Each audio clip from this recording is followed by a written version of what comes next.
4 दिवसांपूर्वीच अजित पवारांनी हे वक्तव्य केलं।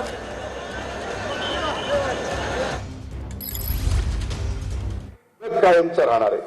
तुम्ही आम्ही आज असू उद्या नसू, काळाच्या नियतीच्या पुढे बोलवून आल्यानंतर प्रत्येकाला जायचंय, परंतु आपण आपल्या हयातीत काम करत असताना समाजाला राजकारण हेच काही सर्वस्व नाहीये।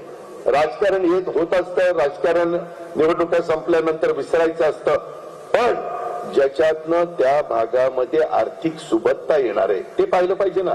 मित्रांनो, हे जग कायमचं राहणार आहे।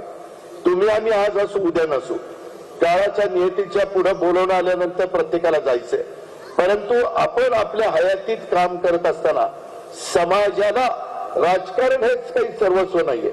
राजकारण हे होत असतं, राजकारण निवडणुका संपल्यानंतर विसरायचं असतं, पण ज्याच्यातनं त्या भागामध्ये आर्थिक सुबत्ता येणार आहे ते पाहिलं पाहिजे ना।